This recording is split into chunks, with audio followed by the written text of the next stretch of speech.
Stop.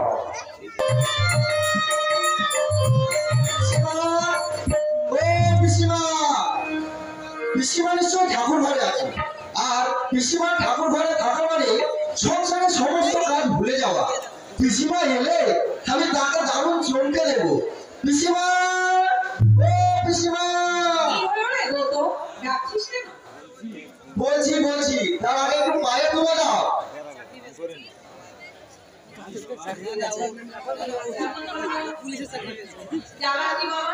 আরে কি হয়েছে? এত ব্যস্ত হচ্ছ কেন?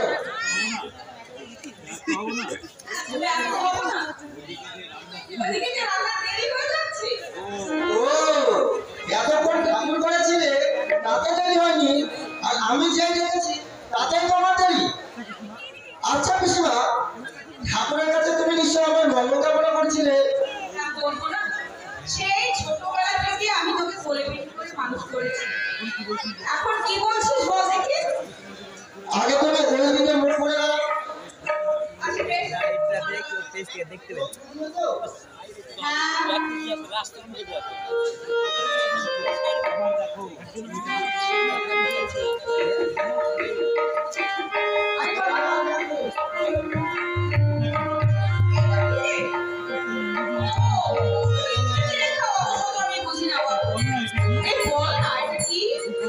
সুখবর পিসিমা, সুখবর। কিসের সুখবর? আমার মরা?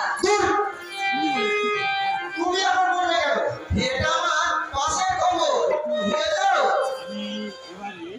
আমি একেবারে পুলিশ অফিসার হয়ে গেছি।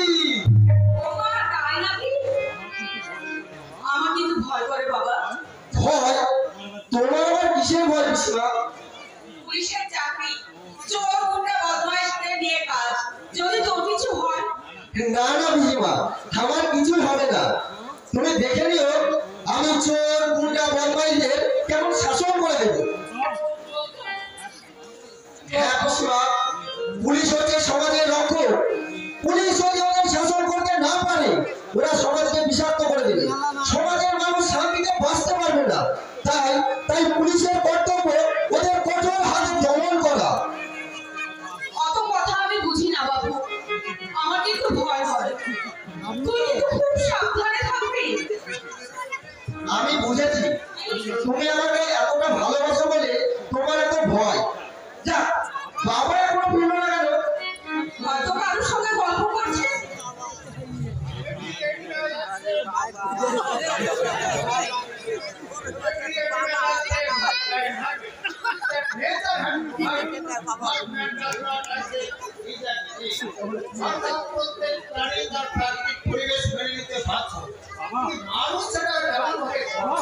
বাবা, আমি স্পষ্ট বুঝতে পারছি তোমরা আমার বিরুদ্ধে নিশ্চয়তা কি বলছো তুমি দাদা? আমরা তোমার বিরুদ্ধে?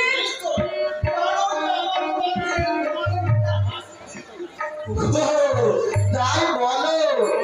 বাবা, আমি একেবারে পুলিশ অফিসার হয়ে গেছি। আর এই সংবাদটাই আমি পিসিমাকে বলছিলাম। পিসিমা তো রেগে আসছি। এই দেখো,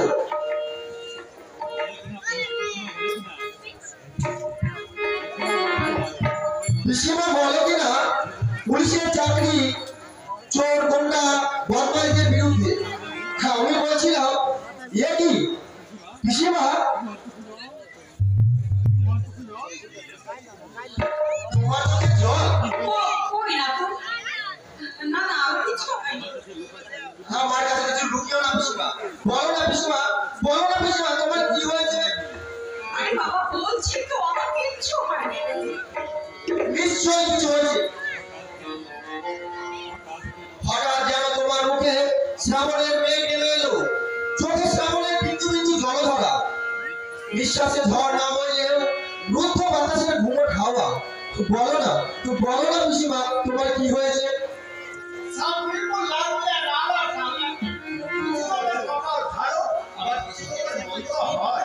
বাবা, বাবা, এর সঙ্গে পিসিমার কি সম্পর্ক আছে?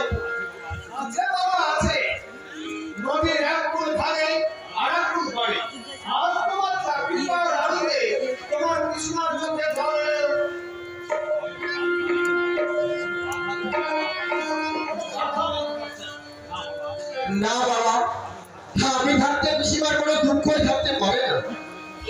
পেরেছিস বাবা? ওরে, তুই যে আমার অন্ধকার জীবনের একমাত্র আলো।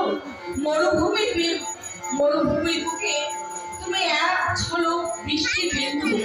তুই আছিস, তুই থাকতে আর আমার কোনো দুঃখ নেই বাবা, কোনো দুঃখ নেই। তাই যদি ভালো তাহলে ঘুমের ঘরে মাঝে মাঝে খোকন খোকন বলে চিৎকার করো। আমরা কেউ তো তোমাকে কোনোদিন অশ্রদ্ধা করিনি, তবে তবে কেন তুমি কাঁদো? ও তুমি বুঝবে না, তোমার পিসিমা যখন জীবনটা খুব বুঝতে পেরেছিল, ভালো নেই। এই না, তোমরা তাড়াতাড়ি এসো, তোমাদের জল খাবার দিয়ে আমি আবার অন্য কাজ করব। কোথায় তোমার পোস্টিং হয়েছে? শিবপুরে বাবা। তা তুমি কি ওখানে থাকবে? আপাতত বাড়ি থেকে যাওয়া আসা করবো, পরে কারো একটা করা যাবে। আমি বলছিলাম তোমার কাছে একটু ভালো কষ্ট পাবে সে আমি জানি, আর মন খারাপ হয়ে যাবে সেটাও আমি বুঝতে পারছি। পিসিমা আমাকে গর্ভে ধারণ না করলেও মায়ের যে কোনো অংশে কম নয়।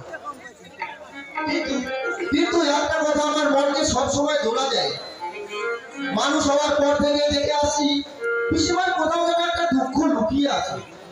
কি করে বুঝলে? পিসিমাকে কাঁদতে দেখে। তুমি হয়তো জানো না, পিসিমা মাঝে মাঝে ঘুমে ঘরে খোকন খোকন বলে চিৎকার করে। চিন্তা করো না, কিন্তু একটা কথা মনে রেখো, এই দুঃখের আগুনে সংসারের মানুষরা এবার কারো কাছ থেকে কোনো আঘাত না পায়। না বাবা, সে কথা তোমাকে মনে করিয়ে দিতে হবে না। তুমি দেখে নিও, পিসিমা যে দুঃখে থাকুক না কেন আমি সব দুঃখ ঘুচিয়ে দেব। পিসিমার ওই কান্না বেজা বিশালের হাতকে আমি খুশির হাসিতে ভরিয়ে দেব।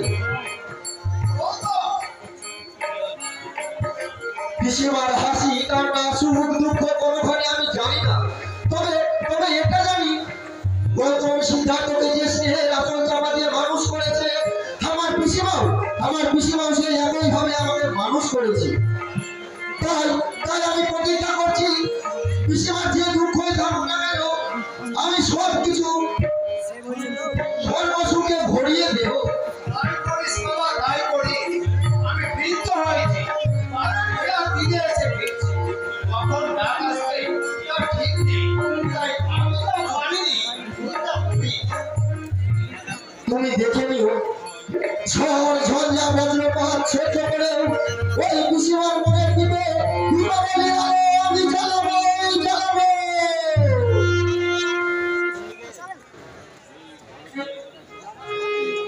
এই ভারতীর কথা চিন্তা করলে আজও আমার মনের ভিতরে এক ভয়াবহ স্মৃতি উঠে যায়।